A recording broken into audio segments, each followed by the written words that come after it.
បងប្អូនហើយនេះគឺជារុក្ខជាតិមួយយ៉ាងដែលខ្ញុំអត់បានស្គាល់ដោយសារតែទៅលេងនៅតំបន់ភ្នំតំបន់ព្រៃណាបាទនៅកន្លែងដីឡូមួយកន្លែងនៅឯ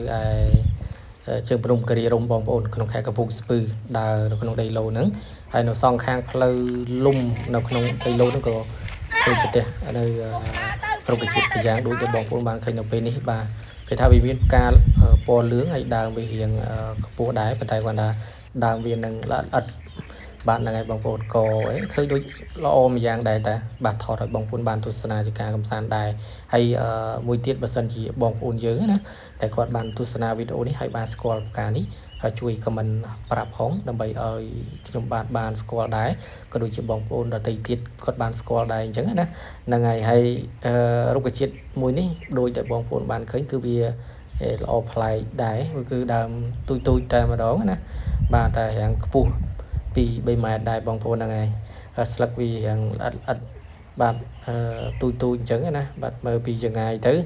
វាដូចជាប្រភេទ G ក៏ប៉ុន្តែមិនមែន G ទេបងប្អូនរុក្ខជាតិ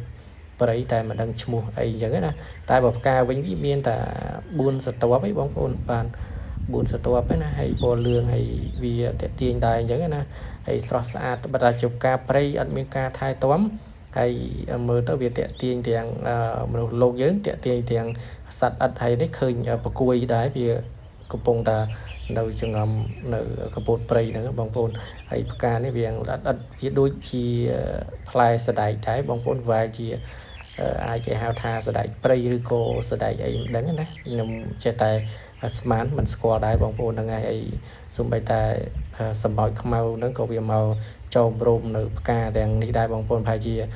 មានលំអងឬក៏ក្រៀបទឹកជញ្ជក់ផ្កានឹងវាផ្អែមក៏មិនដឹងបាទវាមកចោមរោមអញ្ចឹងណាតែក៏ផ្លៃថងថាវាអត់ទាន់ឃើញមានមេអំបៅឬក៏វាផ្អើលអស់ហើយអញ្ចឹងណា